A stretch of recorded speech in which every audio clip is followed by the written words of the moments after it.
I can tell you nobody is going to work harder for your business than I am. And I want your business. And I want to make sure before I leave here today that you are clear that I am the guy.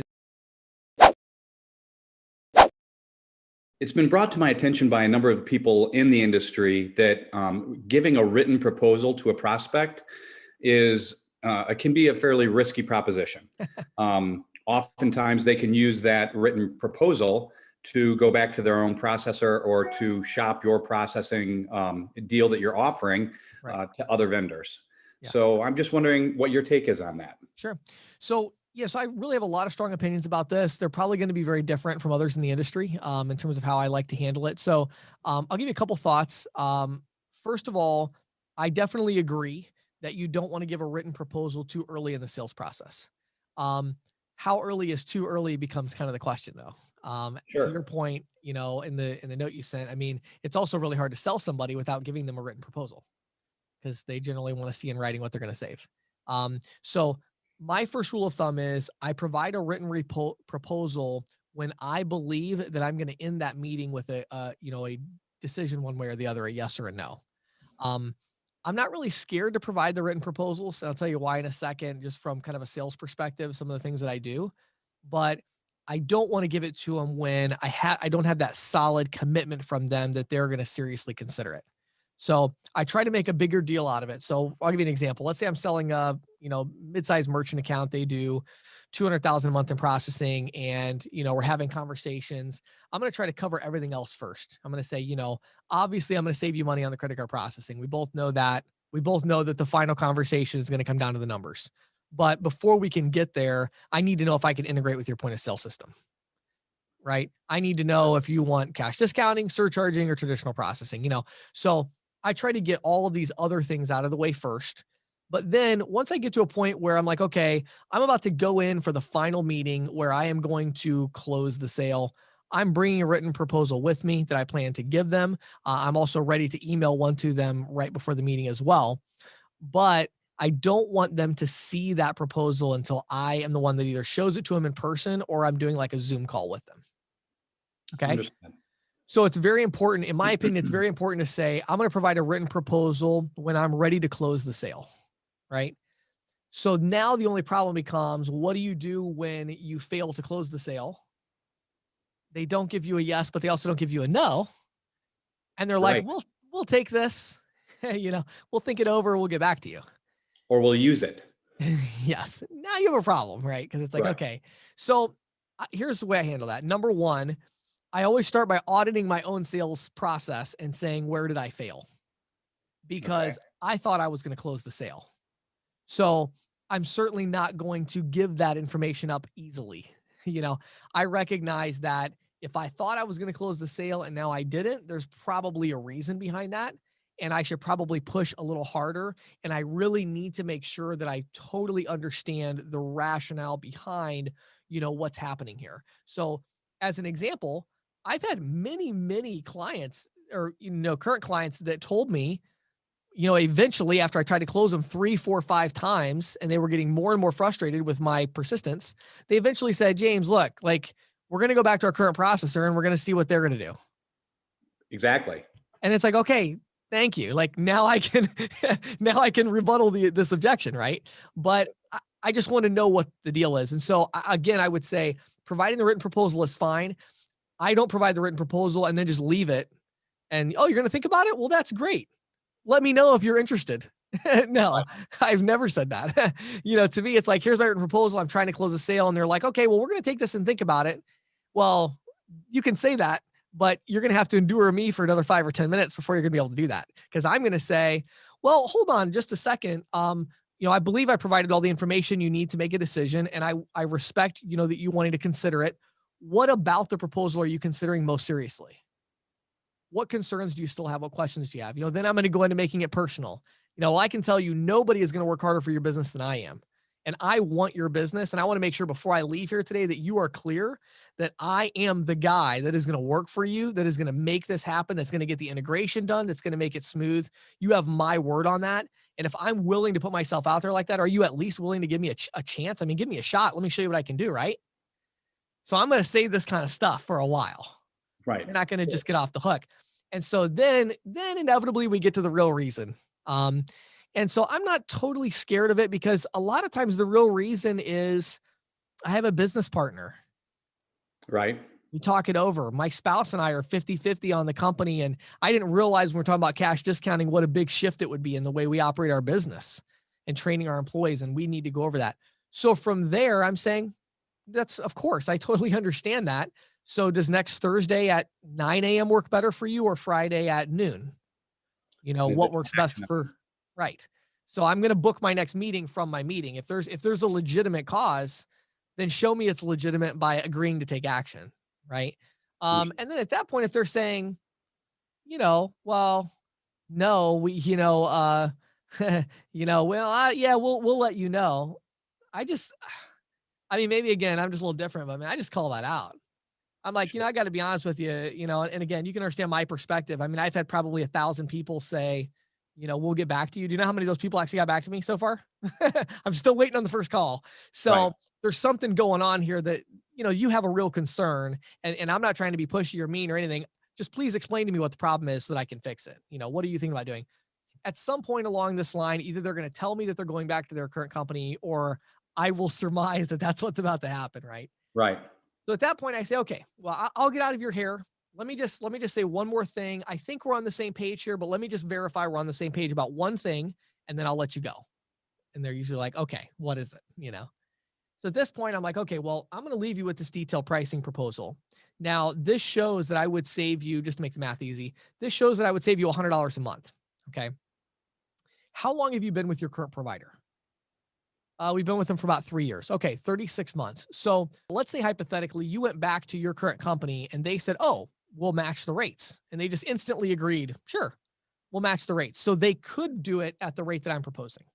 Would you agree with me that another way of looking at that would be that they've overcharged you $100 a month? I mean, if they just change the price and match me, that's them saying they could have done that whenever they wanted. Would you agree? And they'll usually say yes.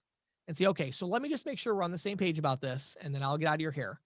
Would you agree with me that if they agree to do that, obviously you would not stay with them unless they agree to refund the $3,600 that they've overcharged you? I don't That's know if I've ever had anybody tell me no to that. Almost everybody at that point says, yeah, you're right. And I say, great, go back to them and check then. That's fine. I'll check back with you. What do you think? Friday. And I just set my next appointment. right. At the next appointment, about half the time, they're like, yeah, I went back and you were right. We'll go with you. The other half of the time they say, well, they offered to match the rates and stuff. And so, we're, really just probably going to stay with them. And then I just kind of play dumb at that point, and I'm very assumptive. And I say, oh, that's great. So they refunded the 3,600. No, they didn't agree to do that. And I say, oh, no problem at all. Well, I'll get some paperwork ready. And then should I swing by tomorrow around 2:00 or, 4:00? What works better for you? I know you gave me your word on the last meeting, and I can tell you're a person of integrity. But you tell me what works best for your schedule. And I'm just very assumptive about it. And, I've had a lot of people kind of stutter a little bit at that point and kind of Sure. like, well, yeah, 2:00 works good. And it's like, okay. Cause it's just like, you know, I just called them out. Like you told me last time you weren't going to do that. And so let's do what we say we're going to do. Well, will you admit that in person, typically giving an oral presentation and an oral offer is preferred to giving a written presentation if you're able to do so? The preferred is to do both. Is to do both. Okay. Yeah. So my ideal scenario is I print out a real nice PDF proposal from our ISO amp, for our SAR tool. I'll put my plug in there for that, but I'll do that from our getisoamp.com, and I'll print that out. Then what I'll do is I'll go in with the paper and I'm ready to email the other one out, So during the course of the meeting, once I can tell they've decided to move forward, then I'll say, let me give you this copy. And I'm also going to email one to you right now as well, just so you have it on record, But then what that does is that does give me the option where if I can tell that they're just really playing games with me, and that'll happen where no matter what kind of sales techniques I use, I mean, they're just not interested at all. They just want to use my proposal to get a lower rate. Then I just take it back, and I didn't email it to them yet. And I'm just like, no, but in a post-COVID world or whatever, I mean, that's not very feasible as much. I mean, a lot of times it ends up being a Zoom call, and then you kind of have to give it to them. I know some reps that do it that way where they'll do a Zoom call and they'll share their own screen Right. and say, I'm about to send this to you in a little bit, but they don't send it yet. So kind of accomplishing the same objective. So ideally though, I like doing both. But the thing I always tell reps is I say, if you use the right sales process, you're going to sell everybody that you're going to sell. The people that if you do everything I just said and they still stay with their current company, there's nothing you could have done to sell them. So who cares if you gave them a written proposal? So I'm not as nervous about that. I'm really not. I mean, have I helped some merchants along the way that screwed me and went with their current company and saved some money? Yes. Am I upset about that? Not really, because I couldn't have sold them anyway. I sold everybody I could sell. And so, I'm not as worried about it, but I do think early on I gave written proposals too early. Like Okay. very first meeting, I create a proposal and they're saying, I mean, we'll talk with you about it again. Can you send us a proposal? Oh, sure. I'll email one to you tonight. Well, then they never keep the follow-up meeting with me. And it's like, okay, that was stupid, so I don't like that. But I think there's a middle road where it's like, if I think I'm moving down the right path, I don't mind giving a written proposal. If I can, I'll try to make it written so I can take it back. But if not, it's fine. I'm going to use all my sales techniques. Well, it kind of reminds me of your point as well about not beating around the bush about why you're there. Yeah. And I took that to heart. The people that I work for would prefer that you use a little subterfuge, or I shouldn't use that word. That's not the term that really, I mean, like Yeah. you're not just going there saying, hi, my name's Todd. I work with a number of businesses in the area doing credit processing. Right. I might as well just tell them why I'm there. Right. Yeah. Yeah. Just similarly, I have to give them a proposal at some point, especially if they're remote from me, if I'm not like an in-person sale. Yes. Yeah. And I have one that I'm working on right now that it kind of fell apart. And I'm wondering if you have an opinion on this. Yeah, sure. It's a B2B business. They're a SOC company. And I used to work for them. I used to be in that, Wow. Okay. that industry. So I have a good relationship with the owner. I've known him over 20 years. I presented the option of doing cash discount along with ACH. Okay. Sure. And he was thrilled because he was going to save about $70,000 a year. Sure. And, that's plenty of money. Yeah. He went back to his software provider, and I think his software provider may be getting a little kickback on the processing side because he said basically, well, he didn't say that he talked him out of it, but after speaking to him, he said, well, our system isn't broken right now. And if we use your service, there's going to be a little bit of extra admin work that our people in billing have to do, which is literally just taking a PDF from their software system, dropping it in our portal, and processing the invoice that way. Yeah. So I've encouraged the folks that own the ISO to prepare a page for him so that he could actually see how little extra work there is for the savings. Right. And I'm just wondering, how would you go back in once you've been told? I would go directly to the software company, no doubt. So I want to find out the name of the software company. I spoke to the gentleman. Yeah, I know him. Yeah. So one of my biggest secrets to success in terms of just money making in the industry is doing ISV deals like that. I don't obviously as much now, but when I was selling full time, whenever I ran into a situation like that, I just went directly over the top of the merchant and went right to the software provider and said, look, I want to work with you on this deal. I don't think you understand that this deal is going to become like massively more profitable as a result of helping me implement this. So I don't know what kind of revenue share deal you have with your current company.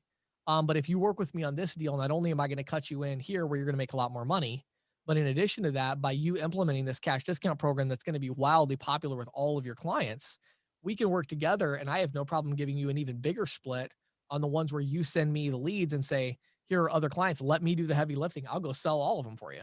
And you're going to be making a ton of money. So I like doing deals like that. And generally the changes they have to make are, minor. They're minor. I mean, it might cost them $10,000 in developer time. So, I mean, there definitely is a real cost. And there's opportunity cost. What else could they be working on? What other feature could they be doing? But you've got to paint a picture for them that, whether you utilize me or not, making this feature available to your clients is going to make you a fortune and it's going to make them a lot more, excited. And if you want to work with me on it, even better. But let's get this one deal done together as our test pilot to show that it can work. And then you can roll this out to your other clients.